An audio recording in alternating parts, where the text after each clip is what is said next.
குற்றம் குறைகள் தடுக்கப்பட வேண்டும் என்று சொன்னால் சில சட்டங்கள் கடுமையாக்கப்பட்டால் தான் அது என்ன செய்யும், இந்த உலகம் நிம்மதியாக இருக்கும். சில பேர்கள் சொல்வார்கள், இஸ்லாமிய சட்டம் காட்டுமிராண்டிமான சட்டம், அது மனிதர்களால் பின்பற்ற முடியாது என்று சொல்வார்கள். மனிதன் ஒருவரை கொலை செய்து விட்டான், அதற்குண்டான தீர்வு என்ன, அதற்குண்டான சட்டம் என்ன என்று அல்லாஹ் சொல்கின்ற பொழுது, திட்டம் போட்டு ஒருவனை கொலை செய்தால் அவனுக்கு உண்டான தண்டனை என்ன? இன்னைக்கு என்ன நடக்குது? கொலை நடக்குது, இஷ்டத்துக்கு கொலை நடக்குது. அதிகாரத்தை கையில் வைத்திருப்பவர்கள், செல்வாக்குடையவர்கள் தப்பித்து போகிறார்கள். எல்லோருக்கும் பொதுவானதாக இருக்க வேண்டும். அந்த சட்டத்தை நிறைவேற்றுகின்ற பொழுது உயர்ந்தவன் தாழ்ந்தவன், செல்வாக்குடையவன் செல்வாக்கு இல்லாதவன் அப்படியெல்லாம் பார்க்கவே கூடாது. நீ விளையாட்டு நிறைய நடக்கிறத பார்க்குறோம். கபடி விளையாடுவாங்க, இன்னும் விளையாட்டு விளையாடுவாங்க. இப்படி விளையாடுகின்ற பொழுது யதார்த்தமாக அந்த விளையாட்டில் ஒருத்தனை கொண்டுட்டான்னு சொன்னால் அது கொன்னதா கையில். இஸ்லாமிய மார்க்கம் பயங்கரமாக இருக்குடா, குற்றம் குறைகள் விடாதுடா. அடுத்து அந்த மாதிரி செய்வானா? செய்ய மாட்டான். ஒழுங்காக நடப்ப முன் வருவான். என்ன விளையாடுறியா? சாதாரண ஏன் சட்டமா இது? அல்லாஹ்வுடைய சட்டம். அல்லாஹ்வுடைய சட்டத்தை நாம் கண்டிப்பாக பின்பற்றியாக வேண்டும். நம்ம சமூகத்தில் ரொம்ப வேகமாக பரவி வருது. நஹ்மதுஹு வ நஸ்தஈனுஹு வ நஸ்தக்ஃபிருஹு வ நு'மினு பிஹி வ நஊது பில்லாஹி மின் ஷுரூரி அன்ஃபுஸினா வ மின் ஸய்யிஆத்தி அஅமாலினா. من يهده الله فلا مضل له ومن يضلله فلا هادي له واشهد ان لا اله الا الله وحده لا شريك له واشهد ان محمدا عبده ورسوله يا ايها الذين امنوا اتقوا الله حق تقاته ولا تموتن الا وانتم مسلمون يا أيها الذين آمنوا اتقوا الله وقولوا قولا سديدا يصلح لكم أعمالكم ويغفر لكم ذنوبكم ومن يطع الله ورسوله فقد فاز فوزا عظيما. اللهم صل على محمد وعلى آل محمد كما صليت على إبراهيم وعلى آل إبراهيم إنك حميد مجيد. اللهم بارك على محمد وعلى آل محمد كما باركت على إبراهيم وعلى آل إبراهيم إنك حميد مجيد. أما بعد فقد قال الله تعالى في كلامه العزيز والفرقان المجيد فأعوذ بالله من الشيطان الرجيم بسم الله الرحمن الرحيم ولكم في القصاص حياة يا أولي الألباب لعلكم تتقون. புகழும் புகழ்ச்சியும் சர்வ வல்லமை மிக்க அல்லாஹ் ஒருவனுக்கு நிலவட்டுமாக. அவனுடைய கருணையும் அன்பும் உலக தூதர் உத்தம போதகர் நபிகள் நாயகம் ஸல்லல்லாஹு அலைஹி வஸல்லம் அவர்களின் மீதும் அவர்களுடைய வழியை பின்பற்றி வெற்றியடைந்த அவர்களின் குடும்பத்தினர்கள், சத்திய சீலர்களான சஹாபா பெருமக்கள், தாபீன்கள், தபவு தாபீன்கள், உலகத்தில் வாழ்கின்ற அனைத்து இஸ்லாமிய பெருமக்களின் மீது நிலவட்டுமாக. கண்ணியம் நிறைந்த அல்லாஹ்வின் நல்லடியார்களே, அல்லாஹ் ஜல்ல சுப்ஹானஹு வ தஆலா நம் எல்லோருடைய வாழ்க்கையிலும் ஈமானோடு வாழ்ந்து ஈமானோடு மரணிக்கின்ற நல்ல வாய்ப்பினை தர வேண்டும் என பிரார்த்தனை செய்தவனாக இன்றைய ஜும்ஆவுடைய உரைக்கு வருகிறேன். இன்றைக்கு கொடுக்கப்பட்டிருக்கிற தலைப்பு அல் ஹுக்மத்து மினல் கிசாசி வல் ஹுதூத், அதாவது பழிக்கு பழி வாங்குதல், குற்றவியல் சட்டம் சம்பந்தமான தலைப்பு தரப்பட்டிருக்கிறது.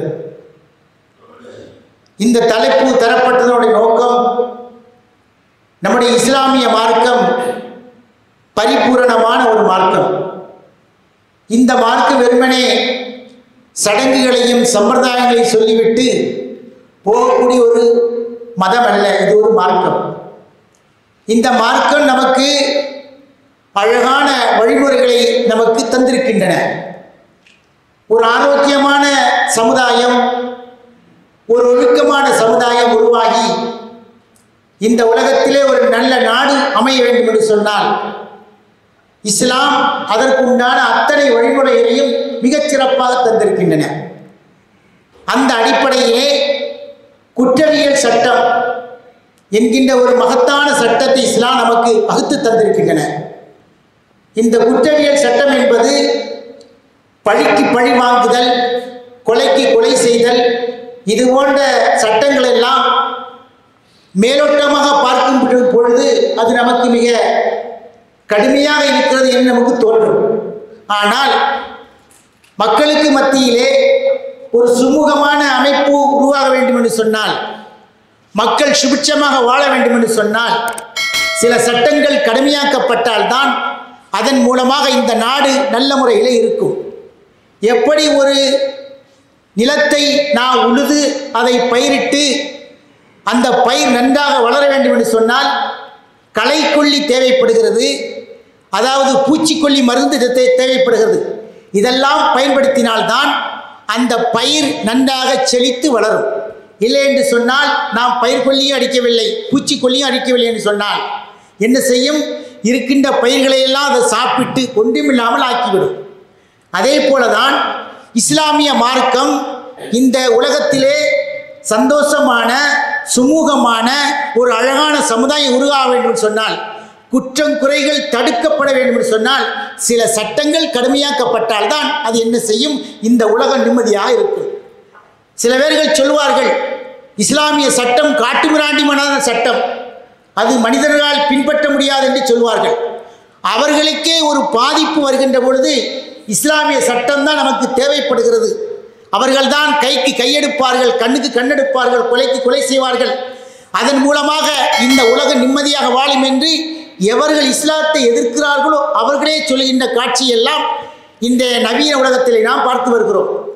அல்லாஹு ஜல்ல சுப்ஹானஹு வ தஆலா இந்த குற்றவியல் சட்டத்தை பற்றி நமக்கு சொல்கின்ற பொழுது இறைவன் மிக அழகாக சொல்லி காட்டுகிறான். வலக்கும் ஃபில் கிசாசி, பழிக்கு பழி வாங்குவதிலே ஹயாத்தியா உலில் அல்பாப், அறிவுடையவர்களே உங்களுக்கு வாழ்க்கை இருக்கிறது, லஅல்லக்கும் தத்தகூன், ஆகவே பழிக்கு பழி வாங்குவது இது போன்ற கொலைகளை செய்வதிலிருந்து நீங்கள் என்ன செய்யுங்கள்? விலகியிருங்கள். அப்போ ஒரு மனிதன் ஒருவனை கொண்டு விட்டால் அதற்கு கொலைக்கு கொலை செய்ய வேண்டும். சட்டத்தை நாம கையில் எடுத்துக் கொள்ளக்கூடாது, அதற்கான அரசாங்கம் இருக்கிறது. கொலை செய்யப்பட்டதனுடைய குற்றங்கள் நிரூபிக்கப்படும் என்று சொன்னால், சாட்சிகளோடு நிரூபிக்கப்படும் என்று சொன்னால் அதற்குண்டான அந்த வேலையை அரசாங்கம் செய்யும். அப்போ ஒரு அரசாங்கம் நிறுவப்படுகின்ற பொழுது எப்படி நடந்து கொள்ள வேண்டும் என்று அல்லாஹ் சொல்கின்ற பொழுது சொல்கிறான், வலக்கும் ஃபில் கிசாசி, பழிக்கு பழி வாங்குவதிலே ஹயாத்து உங்களுக்கு வாழ்க்கை இருக்கிறது, யா உலில் அல்பாபில் லஅல்லக்கும் தத்தகூன், அறிவுடையவர்களே நீங்கள் இதிலிருந்து விலகியிருங்கள் என்று அல்லாஹ் தஆலா மிக தெளிவாக சொல்லி காட்டுகிறான். அடுத்தபடியாக ஹுக்குமுல் கத்ல், மனிதன் ஒருவரை கொலை செய்து விட்டான், அதற்குண்டான தீர்வு என்ன, அதற்குண்டான சட்டம் என்ன என்று அல்லாஹ் சொல்கின்ற பொழுது, ஒலா தக்துலுன் நஃப்ஸல்லத்தி ஹர்ரமல்லாஹு இல்லா பில் ஹக்கி, எந்த உயிரை நீங்கள் செய்யாதீர்கள், அதற்குண்டான உரிமை இல்லாமல் நீங்கள் கொலை செய்யாதீர்கள். எந்த உயிரையும் அதற்குண்டான உரிமை இல்லாமல் நீங்கள் கொலை செய்யக்கூடாது. ஒமன் குத்தில மதுலூமன், எவன் அநியாயமான முறையிலே கொல்லப்பட்டானோ ஃபக்கது ஜஅல்னா லி வலிஹி சுல்தானா, அல்லாஹ் சொல்கிறான், எவன் ஒருவன் அநியாய முறையிலே கொல்லப்பட்டானோ அவனுடைய வழிகாரருக்கு, அவனுடைய சொந்தங்களுக்கு என்ன செய்திருக்கிறோம்? நாம் பழிக்கு பழிவாகின்ற அதிகாரத்தை கொடுத்திருக்கிறோம் என்று அல்லாஹ் சொல்லி காட்டுகிறான். அப்போ கொலைக்கு கொலை என்ன செய்யணும்? கண்டிப்பாக செய்தாக வேண்டும். அப்படி கொலை செய்தவனை நாம் தண்டிக்காமல் விட்டுவிட்டோம்னு சொன்னால் அதன் மூலமாக இவன் என்ன செய்வான்? பழிக்கு பழி வாங்குவான். அரசாங்கம் அந்த சட்டத்தை நிறைவேற்றலைன்னு சொன்னால் இவன் செய்வான்? நம்ம தௌப்பனை கொண்டு விட்டு, நம்ம அண்ணனை கொண்டு விட்டு அவன் ரோட்டில் அழகாக தெரிஞ்சுக்கிட்டு இருக்கிறான், நான் என் தௌப்பனை இழந்திருக்கிறேன், என்னுடைய சகோதரி இழந்திருக்கிறேன், என்னுடைய தம்பி இழந்திருக்கிறான் அப்படிங்கிற வெறி வந்து என்ன செய்வான்? இவனே சட்டத்தை கையில் எடுத்து எவன் கொண்டானோ அவனை இவன் பழிதிருக்கின்ற காட்சி பார்க்கிறோம். அப்போ இஸ்லாம் நமக்கு சொல்கிறது, ஒருவன் கொலை செய்து விட்டானா அதற்குண்டான தண்டை அவனை கொலை செய்யப்படுவது என்று அல்லாஹ் சொல்லிவிட்டு நமக்கு மிக அழகாக சொல்லி காட்டுகிறான். அதாவது அவனுக்கு பழிவாங்கிய அதிகாரத்தை நாம் கொடுத்திருக்கிறோம் என்று மிக தெளிவாக இறைவன் சொல்லி காட்டுகிறான்.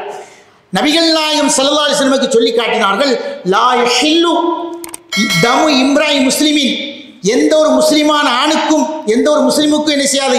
இன்னொரு முஸ்லிமுடைய இரத்தத்தை எடுப்பதற்கா அவனுக்கு ஆகவே கூடவே கூடாது. எப்படிப்பட்ட முஸ்லிம் என்று சொன்னால், யஷ்ஹது அல்லா இலாஹ இல்லல்லாஹ், அல்லாஹ் ஒருவன் தான் அவன் சாட்சி சொல்கிறான், வன்னி ரசூலுல்லாஹ், நான் அல்லாஹ்வுடைய தூதர் என்றவனை ஒப்புக்கொள்கிறான்.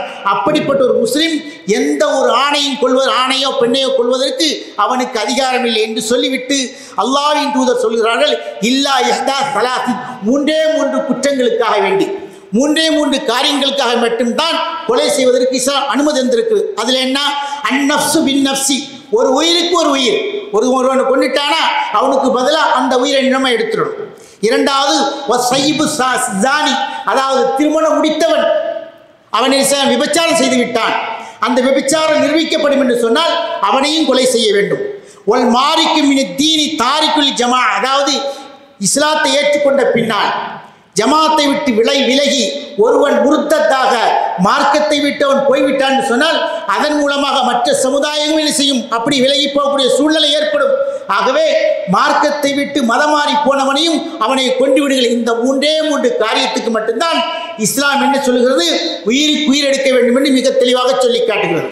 அப்படி என்று சொன்னால் இந்த உலகம் சுபிட்சமாக, நிம்மதியாக, ஆரோக்கியமாக, ஒழுக்கமாக இருக்க வேண்டும் என்று சொன்னால் கண்டிப்பாக அந்த உயிருக்கு உயிர் எடுத்தே தீர வேண்டும். இது அல்லாஹ்வுடைய சட்டம் என்று அல்லாஹ் ஜல்ல சுப்ஹானஹு வ தஆலா நபிகள் நாயகத்தின் மூலமாக நமக்கு மிக தெளிவாக சொல்லி காட்டுகிறான். அடுத்தபடியாக உக்கூபத்துல் கத்ல் அமது, வேண்டுமென்றே ஒருவன் கொலை செய்துட்டான், வேணும் திட்டம் போட்டான், திட்டம் போட்டு ஒருவனை கொலை செய்துட்டான். ஏதோ ஒரு உள்நோக்கம் இருக்கலாம், உள்நோக்கம் இருந்தாலும் கொலை செய்வதற்கு அனுமதி இல்லை. ஆனால் என்ன செய்யணும்? திட்டம் போட்டு ஒருவனை கொலை செய்துவிட்டால் அவனுக்கு உண்டான தண்டனை என்ன? அல்லாஹ் தஆலா சொல்லி காட்டுகிறான், யா அய்யுஹல்லதீன ஆமனூ, ஈமான் கொண்டவர்களே, குத்திப அலைக்குமுல் கிஸாஸு ஃபில் கத்லா, கொலை விஷயத்திலே உங்களுக்கு பழி வாங்குவதற்கு உங்களுக்கு நாம் என்ன செய்திருக்கிறோம்? கடமையாக்கி இருக்கிறோம். அல் ஹுர்ரு பில் ஹுர்ரி, எப்படி கடமையாக்கி இருக்கிறோம்? ஒரு சுதந்திரமான ஆண் ஒரு சுதந்திரமான ஆணை கொண்டு விட்டால் அதுக்கு அந்த ஆணை எடுத்துடணும். ஒல் அப்து பில் அப்தி, ஒரு அடிமையை கொண்டு விட்டால் அந்த அடிமைக்கு பதிலாக அந்த அடிமையை கொள்ள வேண்டும். ஒல் உன்சா பில் உன்சா, ஒரு பெண்ணை கொண்டு விட்டால் அந்த பெண்ணை கொள்ள வேண்டும் என்று சொல்லிவிட்டு அல்லாஹ் சொல்கிறான், ஃபமன் உஃபிய லஹு மின் அஹீஹி ஷைஉன், யாராவது அந்த விஷயத்திலே மன்னிப்பு கொடுத்தால் பரவாயில்ல, நடந்து போச்சு, ஏதோ ஒரு ஆத்திரத்தில் செய்து விட்டால் அவனை நாம் மன்னித்து விடுவோம் என்று சொல்லிவிட்டால் ஃபத்திபாஉ பில் மஅரூஃபி, நல்ல முறையில் நடந்து கொள்ளுங்கள். வாதாவுன் இலைஹி பிஹ்சான், இது அல்லாஹ்வுடைய புறத்திலிருந்து வருகின்ற ஒரு அழகான உபதேசமாகும் என்று சொல்லிவிட்டு அல்லாஹ் சொல்கிறான், தாலிக தக்ஃபீம் ரப்பிக்கும், இது அல்லாஹ் தஆலா உங்களை இலைவாக்கிய லேசாக்கி தந்த ஒன்றாகும். வா ரஹ்மத்துன், அல்லாஹ்வுடைய அருளாகவும் இருக்கிறது. ஃபமன் இஅ்ததா, அதற்கு பின்னால் யாராவது உரம்பு மீறினால், பாததாலிக்கு அதற்கு பிறகு யாராவது உரம்பினால் ஃபலஹு அதாபுன் அலீம், அவனுக்கு மிகப்பெரிய வேதனை இருக்கிறது. அப்போ ஒரு குடும்பத்தில் ஒருத்தனை கொண்டு விட்டானா, குடும்பத்தாரெல்லாம் சேர்ந்து ஏதோ நடந்து போச்சு, ஆத்திரத்தில் கொண்டு விட்டான், அவனை மன்னிச்சு விட்டுடலாம். அந்த மன்னிக்கக்கூடிய பொறுப்பை யாருக்கெல்லாம் கொடுத்திருக்கிறான்? எவன் கொலை செய்யப்பட்டானோ அந்த கொலை செய்யப்பட்டுடைய குடும்பத்திற்கு அந்த பொறுப்பை கொடுத்திருக்கிறான். தௌப்பனை கொண்டா மோனி கொடுத்திருக்கிறான், அண்ணனை கொண்டா தம்பியை கொடுத்துருக்கான். அப்புறம் அந்த குடும்பத்தில் அந்த கொலை செய்யப்பட்ட பொறுப்பு யாருக்கு இருக்கிறதோ அவர்கள் நினைத்தால் மன்னித்துக் கொள்ளலாம், அப்படி இல்லைன்னு சொன்னால் அதற்கு பரிகாரமாக ஏதாவது பெற்றுக்கொள்ளலாம். ஆனால் அவன் நான் மன்னிக்கவே மாட்டேன், நான் எப்படிப்பட்ட அண்ணனை இழந்துட்டேன், எப்படிப்பட்ட தௌப்பனை இழந்துட்டேன், எப்படிப்பட்ட சகோதரி இழந்துட்டேன்னு சொல்லி அவன் முடியாது என்று சொன்னால் அதற்கு பழிக்கு பழி அந்த கொலையை எடுத்தே தீர வேண்டும், அந்த கொலையை உயிரெடுத்தே தீர வேண்டும் என்று அல்லாஹு ஜல்ல சுப்ஹானஹு வ தஆலா இந்த வசனத்தின் மூலம் எனக்கு மிக தெளிவாக சொல்லி காட்டுகிறார். நபி ஸல்லல்லாஹு அலைஹி வஸல்லம் அவர்களுடைய காலத்திலே ஒரு சம்பவம் நடந்தது. கத்தல யஹூதியன் பி ஜாரியத்தின், ஒரு யஹூதி என்ன செய்தான்? ஜாரியத்தின் கத்தலகா, ஒரு சில நகைக்காக வேண்டி, இன்னைக்கு நடக்குது நகைக்காக வேண்டி என்ன செய்தான்? ஒரு பொண்ணை கொண்டுட்டான். அப்போ அல்லாஹ்வுடைய தூதர் அந்த கத்தல அந்த யஹூதி என்ன செய்தாங்க? பிடிச்சி சாட்சிகள் நிரூபிக்கப்பட்டு அவனை கொண்டுட்டாங்க. சில நகைகளுக்காக, சில ஆபரணங்களுக்காக வேண்டி என்ன செய்தான்? ஒரு யஹூதி என்ன செய்தான்? ஒரு பெண்ணை கொண்டு விட்டார். அதற்கு பதிலாக அவனை பழி வாங்கிய சரித்திரத்தை இந்த வசனத்தின் மூலமாக, அந்த ஹதீஸ் மூலமாக நம்ம தெளிவாக பார்க்கிறோம். அப்போ இந்த உலகம் சுபிட்சமாக இருக்கும் என்று சொன்னால் எந்த விதமான ஈவிரக்கும் அதிலே காட்டக்கூடாது. இன்னைக்கு என்ன நடக்குது? கொலை நடக்குது, இஷ்டத்துக்கு கொலை நடக்குது. அதிகாரத்தை கையில் வைத்திருப்பவர்கள், செல்வாக்குடையவர்கள் இஸ்லாம் தப்பித்து போகிறார்கள். அப்படி தப்பித்து போவதற்கு இஸ்லாம் ஒருபோது அனுமதி தரவில்லை. சட்டம் கடுமையாக இருந்தால்தான் நாடு சுபிட்சமாக இருக்கும். இல்லை என்று சொன்னால் அவரவர்கள் சட்டத்தை எடுத்துக்கொண்டு தான் தோண்டித்தனம் நடப்பார்கள். இந்த உலகத்தில் யாருமே நிம்மதியாக நடக்க முடியாது. அப்போ நிம்மதியாக நடக்க வேண்டும் சொன்னால் அந்த சட்டங்கள் கடுமையாக்கப்பட வேண்டும். பார்க்குறோமா, நாம் இன்னைக்கு பேப்பர்ல எல்லாம் பார்க்குறோம்.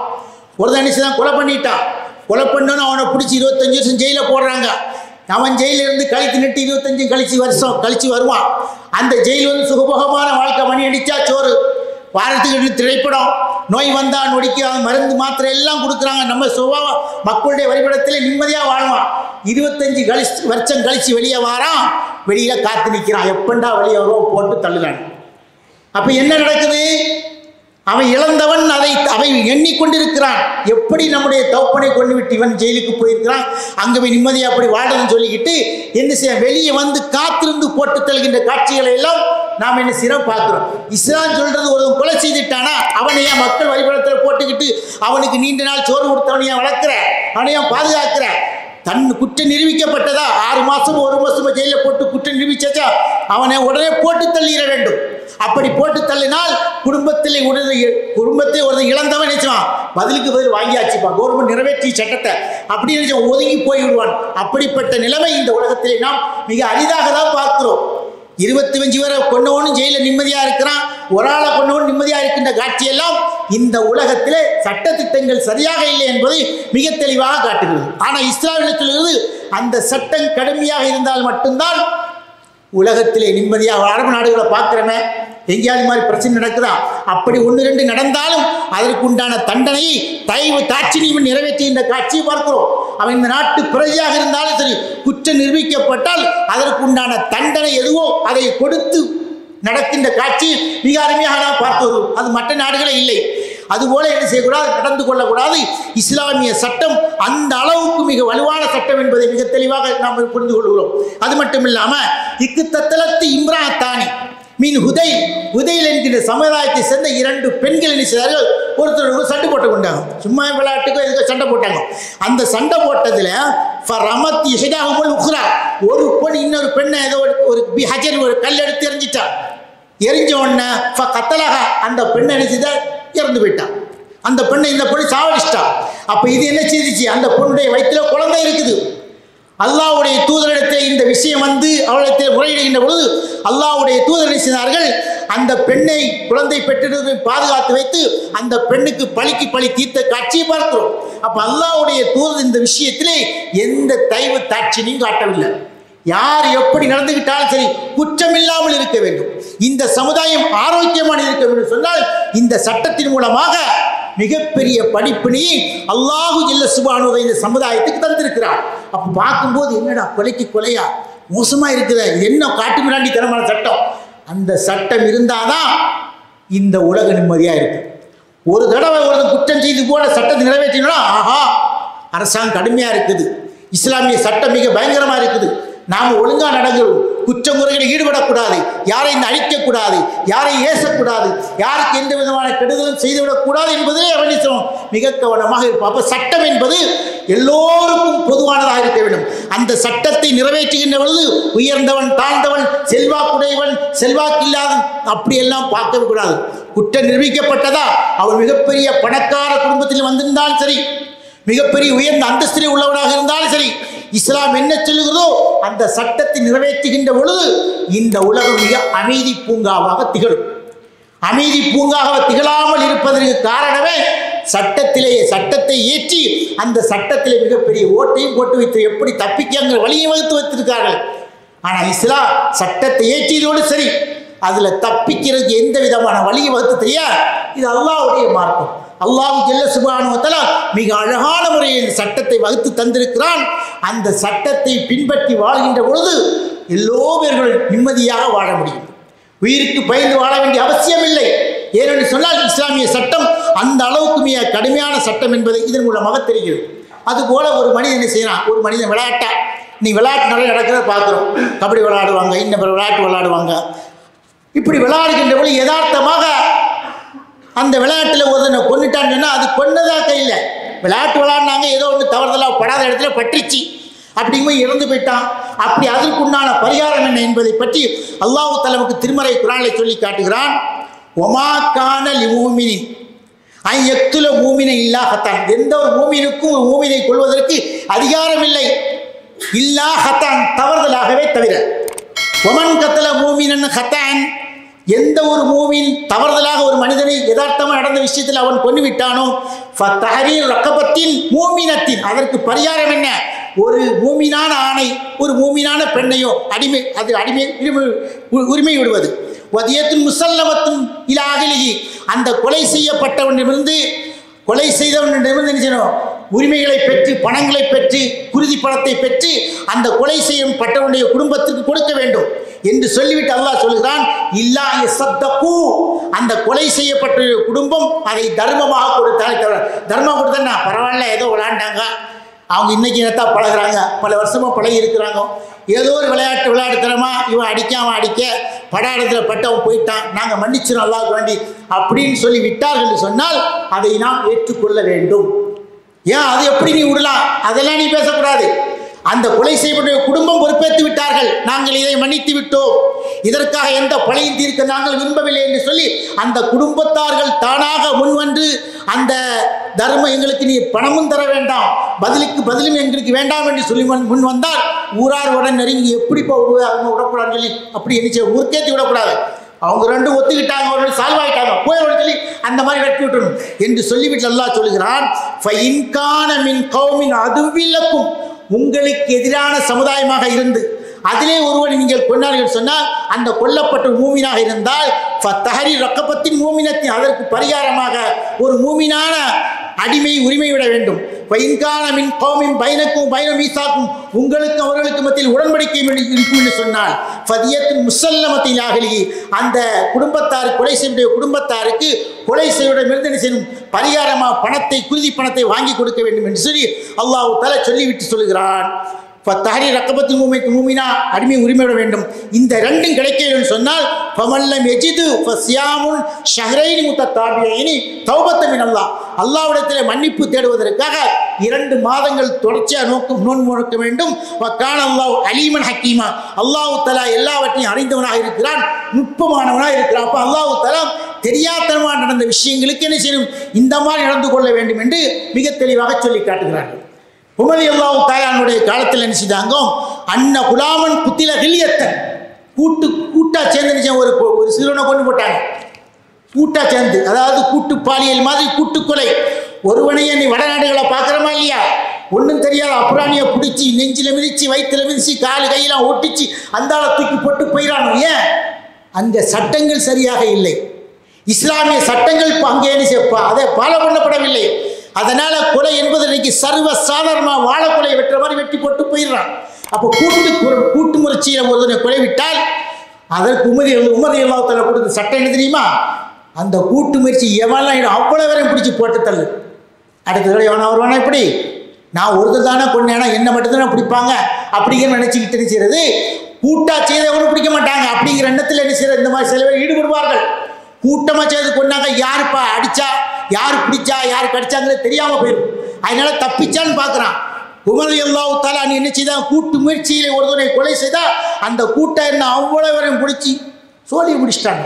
அடுத்த வாட்டி இந்த மாதிரி இறங்குவானே எவனும் இறங்க மாட்டான் என்பதை மிக தெளிவாக நமக்கு இந்த வசனம் இந்த ஹதீஸ் நமக்கு சொல்லி காட்டுகின்றன. அதுபோல பாருங்க, அதாவது அன்ன யகூதியன் ரல்ல ஹஷம ரேச ஜாரியத்தின் பையனை ஜஹரனி, ஒரு பெண்மணி என்ன செய்தாங்க, ஒருத்தர் ஒரு யகூதி என்ன செய்துட்டான், பிடிச்சி வச்சு என்ன செய்தான், 2 பாறை கடையில் வச்சு மண்டையில் அடிச்சிட்டான். மண்டையில் அடித்த உடனே கேட்குறாங்க, மண் ஃபஅல ஹாதா பிக்கி அஃபுலான் அஃபுலானும், உன்னை இப்படி செய்தது யாரு அப்படின்னு சொல்லி கேட்குறாங்க. அந்த பெண்மணி பார்த்துக்கிட்டு சொல்கிறாங்க, நீ யகூதி தான் செய்தானு. பிடிச்சி உடனே வந்தாங்க.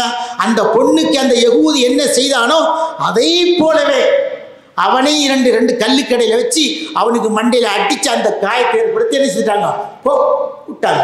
அப்போ பதிலுக்கு பதில் அந்த பெண் நினைத்தால் மன்னித்திருக்கிறாங்க, மன்னிக்க வாய்ப்பில்லை. ஏன், அந்த பெண் அந்த அளவுக்கு செய்திருக்கிறான். அதனால அல்லாஹ்வுடைய தூதர் அவனுக்கு அந்த பொம்பளை என்ன செய்தானோ அதுபோல அவனுக்கு செய்த உடனே அடுத்தவன் பார்ப்பான், ஆஹா இஸ்லாமிய மார்க்கம் பயங்கரமாக இருக்குடா, குற்றம் குறைகள் விடாதுடா, அடுத்து அந்த மாதிரி செய்வானா, செய்ய மாட்டான், ஒழுங்காக நடப்ப முன் வருவான். அல்லாஹ்வுக்கு பயப்படவில்லை என்று சொன்னாலும் அந்த சட்டத்துக்கு பயப்பட்டு என்ன செய்வான், இது போன்ற காரியங்களில் ஈடுபட மாட்டான். அப்போ பாருங்களேன் இஸ்லாமிய சட்டம் எந்த அளவுக்கு கடுமையாக இருக்குது. அதுபோல விபச்சாரம் செய்தால் விபச்சாரத்துக்கு உண்டான தண்டனை என்ன, அந்த விபச்சாரம் செய்த ஆணாக இருந்தாலும் சரி பெண்ணாக இருந்தாலும் அவர்களை என்ன செய்யணும், கொல்ல வேண்டும், கல்லெறிந்து கொல்ல வேண்டும். அதாவது திருமணம் முடித்தவனாக இருந்தால் கல்லெறிந்து கொள்ள வேண்டும், திருமணம் முடிக்காத விபச்சாரத்தில் ஈடுபட்டால் அவன் என்ன செய்யணும், கசையடி கொடுக்க வேண்டும். இது இஸ்லாமிய சட்டம். அப்படி இருக்கும்போது அல்லாஹ்வுடைய தூதருடைய காலத்தில் ரசூலுல்லாஹ்வுடைய காலத்தில் ஒரு ஜாத்தி இம்ராத்து மின் ஹாமிதி மின் அசிதி, அதாவது அசிதி என்ற சமுதாயத்தை சேர்ந்த காமியுடைய குலத்தை சேர்ந்த ஒரு பெண்மணி வர்றாங்க, வந்து சொல்றாங்க, யா ரசூலல்லாஹ் தஹீரினி, அல்லாஹ்வின் தூதரே என்னை சுத்தப்படுத்துங்கள். அந்த அம்மா செய்த குற்றம் வேற யாருக்கும் தெரியாது, அல்லாஹ்வுக்கு பயந்து அந்த அம்மா வந்து சொல்லுது. எப்படி சொல்லுது? தஹீரினி, இறை தூதர் அவர்களே என்னை நீங்கள் சுத்தப்படுத்துங்கள். அல்லாஹ்வுடைய தூதர் சொல்றாங்க, வைக்கு உனக்கு என்ன ஏற்பட்டுச்சு போ அப்படிங்கிறாங்க. இருச்சிது நீ போ, வஸ்தக்ஃபிரி இல்லாஹ், அல்லாஹ் இடத்துல மன்னிப்பு தேடு போன்னு சொல்றாங்க. ஆனால் அந்த பெண் என்ன சொல்றாங்கன்னு சொன்னாக்கா, அராக்க துரீது அன் துரத்திதனி கமா ரத்தத்தை மாயிசி மாலிக்க விட்டது போல. இதுக்கு முன்னாடி இது போல சம்பவம் நடந்திருக்கு. அதில் மாயிசி மாலிக்கிற நபித்தோட ஈடுபட்டிருக்காரு, அவர் அல்லாஹ்வுடைய தூதர் மன்னிச்சு விட்டாங்க.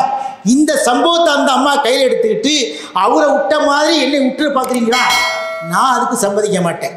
நான் செய்த குற்றத்திற்காக அதற்குண்டான பரிகாரத்தை எனக்கு நீங்கள் தந்தே தீர வேண்டும் என்று சொன்ன உடனே அல்லாஹ்வுடைய தூதர் சொல்றாங்க, இன்னா ஹுப்லா மினசினா, அந்த அம்மா விபச்சாரத்தின் மூலமா வயிற்றிலே கருவை சுமந்திருக்கிறது. இந்த நேரத்தில் அந்த பெண்ணை கொள்வது ஆகாது. ஒருவர் செய்த குற்றத்தை இன்னொருவருக்கு சுமத்த முடியாது அல்லவா? அந்த வயிற்றிலே சிசு இருக்கிறது, கரு இருக்கிறது, அந்த கருவுக்கும் சேர்ந்து தண்டனை கொடுக்க முடியாது அல்லவா?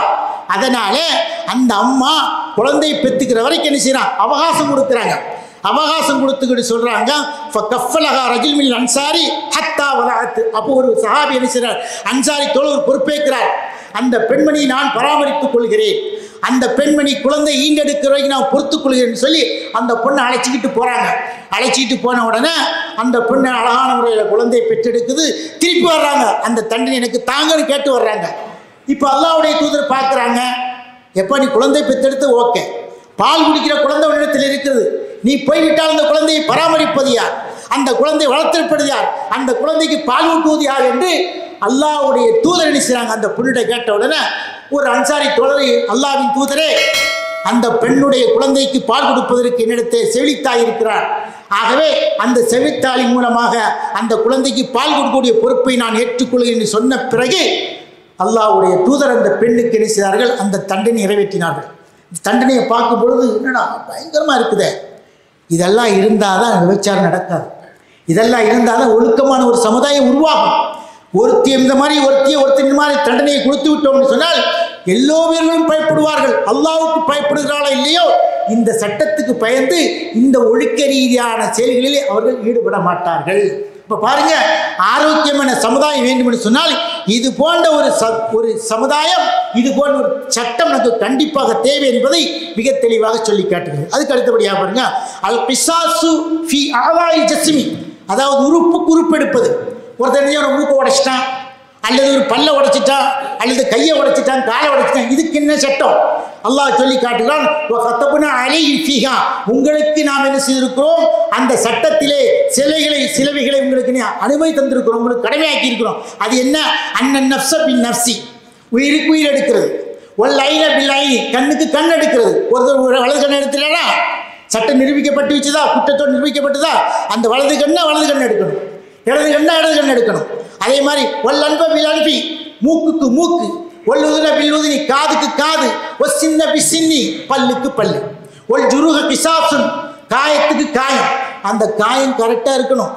நீங்கள் 2 தையல் போடுற மாதிரி ஒரு அவன் காயத்தை ஏற்படுத்தினான், நீங்கள் 10 தையல் போடுற மாதிரி காயத்தை போட்டுறக்கூடாது, கரெக்டாக இருக்கணும். அப்படி மன்னிச்சுட்டு போயிடணும். அப்போ என்ன செய்யணும், இதெல்லாம் அல்லாஹ் தஆலா சொல்லி காட்டுகிறான். ஃபமன் தஸத்தக பிஹி ஃபஹுவ கஃபார், யார் இதிலே தர்மத்தை கொடுத்து நான் உனக்கு மன்னிச்சிட்டேன் அல்ல எனக்கு ஏதாவது கொடுத்துன்னு சொன்னால் ஏற்றுக்கொண்டு போய்விட வேண்டும் என்று சொல்லிவிட்டு அல்லாஹ் சொல்கிறான், யார் அல்லாஹ்வுடைய சட்டத்தை கொண்டு தீர்ப்பளிக்கவில்லையோ அவர்கள் அநியாயக்காரர்கள். அப்போ அல்லாஹ்வுடைய சட்டம் மிக தெளிவானது.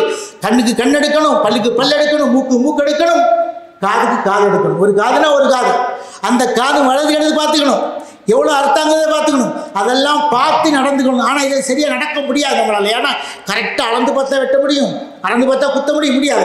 அப்போ என்ன செய்யணும், அதிலே சம்பந்தப்பட்டவர்கள் எப்போ ஏதாவது பரிகாரத்தை கொடு, 10,000 1 லட்சமோ 2 லட்சமோ கொடுத்துட்டு நீ போ, ஏதோ நடந்து போச்சு அப்படின்னு சொல்லி அந்த இடத்துல என்ன செய்யணும், மன்னிப்பை கொடுத்து இருக்கிற இழப்பீடை வாங்கி விட்டுவிட வேண்டும் என்று அல்லாஹ் தஆலா மிக தெளிவாக சொல்லி காட்டுகிறார். பாருங்க, அதற்கு ஒரு உதாரணம் அனஸ் இப்னு மாலிக் ரலியல்லாஹு தஆலா அவர்கள் சொல்கிறார்கள், அன்ன ருபை இப்னு அம்மத்தஹு, அதாவது ருபையுடைய அம்மத்தை சாச்சா நினைச்சிட்டாரு, அதாவது கசரத்து சனியத்து ஜாரியத்தின் ஒரு பெண்ணுடைய முன் பல்ல உடைச்சிட்டாங்க. தலப்புபிகள் அஃபுவ உடைச்சிக்கிட்டு அந்த உடைத்தவர்களை செய்கிறாங்க, மன்னிச்சிருங்க மன்னிச்சிருங்க ஏதோ நடந்து போச்சு மன்னிச்சிருங்க கேட்குறாங்க. அவர்கள் மறுத்து விட்டார்கள். எப்படி உடைக்கிறான், என்னுடைய யாருடைய கட்சிக்காரருடைய பல்ல உடைக்கிறான், நாங்கள் விடவே விட மாட்டோம். முன் பல்ல உடைச்சிருக்க, வெளியில் பல்லழிச்சு காட்ட முடியுமா, பல் இல்லாமல் நடக்க முடியும், அதனால நாங்கள் இதை மன்னிக்க மாட்டோம் என்று சொல்லி அந்த பல்லுடைக்கப்பட்டோடைய குடும்பத்தார்களை மறுத்துட்டாங்க. ஃபாரவுல் அர்ஷர், அதாவது தியா, அதற்கு பரிகாரம் எங்களுக்கு தேவையில்லைன்னு சொல்லிட்டாங்க. ரசூலுல்லாஹி ஸல்லல்லாஹு அலைஹி வஸல்லம் வந்தார்கள். அபோ இல்லல் கிசாஸ, கிசாஸை தவிர பழியை தவிர எதையுமே நாங்கள் ஏற்றுக்கொள்ள மாட்டோம் என்று சொன்னார்கள். ஃபஅமர் ரசூலுல்லாஹி ஸல்லல்லாஹு அலைஹி வஸல்லம் பில் கிசாஸி, அல்லாஹ்வுடைய தூதர் பழி வாங்குவதற்காக வேண்டி சட்டத்தை கொடுத்தாங்க. அந்த முன்பல்ல உடைச்சாரா, முன்பல்ல உடை என்று சொன்ன உடனே அனஸ் இப்னு நவ்ர் சொல்றாங்க, யா ரசூலல்லாஹ் துக்ஸரு சனியத்து ருபையோட குடும்பத்தோட பல்ல உடைக்கிறதா? லா, கூடவே கூடாது. வல்லதி பாசுக பில் ஹக்கி லா துக்ஸரு சனியத்துகா, அல்லாஹ், அதாவது எந்த அல்லாஹ் உங்களை நபியாக அனுப்பியிருக்கிறானோ அந்த அல்லாஹ்வின் ஆணையாக சொல்ற அந்த பல்ல உடைக்காதீங்க விட்டுக்குன்னு சொல்றாங்கன்னா ஃபகால ரசூலுல்லாஹி ஸல்லல்லாஹு அலைஹி வஸல்லம், அல்லாஹ்வுடைய தூதர், யானஸ் என்ன விளையாடுறியா, சாதாரண ஏன் சட்டமா இது, அல்லாஹ்வுடைய சட்டம், அல்லாஹ்வுடைய சட்டத்தை நாம் கண்டிப்பாக பின்பற்றியாக வேண்டும். அந்த குடும்பத்தார்கள் ஒப்புக்கொள்ள மறுக்கிறார்கள், நீ எந்த பரிகாரமும் தர தேவையில்லை, பல்லுக்கு பல்லை எடுத்தே தீர வேண்டும் சொல்கிறார்கள், நான் அவர்களை பின்பற்றுவதா, அல்லாஹ்வுடைய சட்டத்தின் மூலம் அவர்களை நிறைவேற்றுவதா என்று கேட்டு என்ன செய்ய சண்டைக்கு போனாங்க. யார்கிட்ட? அனஸ் நபிகிட்ட சண்டைக்கு போனாங்க. அதுக்கப்புறம் அந்த குடும்பத்தை பார்க்குறாங்க, இவ்வளோ பிரச்சனை ஆகி போச்சு, சரி பரவாயில்ல ஏதோ நடந்து போச்சு, பல்லுடைச்சும் நம்முடைய சமுதாயத்தை சேர்ந்தவர் ஈமான் கொண்டிருக்கிறார், இஸ்லாத்தை ஏற்றிருக்கிறார், பல தியாகங்கள் செய்திருக்கிறார், ஆனால் என்ன செய்யணும், பரவாயில்ல விட்டுன்னு சொல்லி அந்த குடும்பத்தார்கள் மன்னித்த பிறகுதான் அல்லாஹ்வுடைய தூதர் செய்தாங்க, சரி போன்னு சொல்லி விட்டாங்க. அப்போ இஸ்லாமிய சட்டத்தை பாருங்கள், யார் பாதிக்கப்படுகிறாரோ அந்த பாதிக்கப்பட்ட நிலையிலிருந்து இஸ்லாம் பார்க்கிறது. சும்மா ஏசி ரூம்ல சட்டத்தை ஏற்றக்கூடாது, பாதிக்கப்பட்ட நிலையிலிருந்து சட்டத்தை ஏற்றினால் அந்த சட்டம் எல்லோருக்கும் பொதுவானதாக இருக்கும் என்பதை மிக தெளிவாக சொல்லி காட்டுகிறோம். அடுத்தபடியாக இது கொஞ்சம் நீண்ட சப்ஜெக்ட் பேசிதான் ஆகணும், நம்ம தெரிஞ்சுதான் ஆகணும். அதுக்கு அடுத்தபடியாக முஃப்சிது, யாரை கொள்ள முஃப்சிது, முஃப்சிதுனா குழப்பம் செய்யக்கூடியவர், சமுதாயத்தில் இல்லாத பல்லாத கதைகளெல்லாம் கட் அவுட், இப்படி இன்னைக்கு எப்படி பொது ஊடகம் இல்லாததெல்லாம் இருக்கிற மாதிரி காட்டி, இருக்கிறத இல்லாத மாதிரி காட்டி குழப்பத்தை ஏற்படுத்துகிறாங்களோ, ஃபித்னாவை ஏற்படுத்துகிறாங்களோ, இப்படிப்பட்ட ஃபித்னாவை செய்யக்கூடியவர்களுக்கு என்ன தண்டனை தெரியுமா? அல்லாஹ் சொல்லி காட்டுகிறான், இன்னமா ஜஸாஉல்லதீன யுஹாரிபூன அல்லாஹ் வ ரசூலஹு வ யஸ்அூன ஃபில் அர்தி ஃபஸாதா, அதாவது அல்லாஹ்விடத்திலே போர் செய்யக்கூடியவர்கள், பேசுறாங்க ஃபில்லி ஃபசாதன், பூமியிலே குழப்பத்தை ஏற்படுத்தக்கூடியவர்கள், அவர்களுக்கு உண்டான தண்டனை தெரியுமா? ஐயுக்கத்தனு, அவர்கள் கொலை செய்யப்பட வேண்டும், அவ் இசல்லபு, அவர்கள் தூக்கிலிடப்பட வேண்டும், அவ் துக்கத்த ஐதீகம் அர்ஜுனும் மின் ஹிலாஃபின், அல்லது அவருடைய மார்கை வாங்கப்பட வேண்டும், அவ் இன்ஃபோ மினல் அர்லி தாலிக் எக்ஸின், அல்லது நாடு கடத்தப்பட வேண்டும். ஒன்றில் கொலை செய்யணும், அல்லன்னு அப்படி தூக்கில் ஹேங்கில் போடணும், அல்லன்னு சொன்னால் என்ன செய்யணும், மார்கை வாங்கணும், அல்லன்னு சொன்னால் அவர்களை நாடு கடத்தணும். எதற்காக? லகும் ஹுசீன் ஃபித்னி, அவர்களுக்கு இந்த பூமியை இழிவிருக்கிறது, உலகம் வில் ஆகிரத்தி அதாபுன் அலீம், அவர்களுக்கு மறுமையிலே மிகப்பெரிய வேதனை இருக்கிறது. கொலையை விட கொடுமை எங்க கத்தில், அதாவது ஃபித்னா ஏற்படுது, அதாவது அல் கத்ல் அஷத்து மினல் ஃபித்னா, அல்லாஹ்வே திருமறையில் சொல்லி காட்டுறான், ஃபித்னா என்பது மிக கொடியது.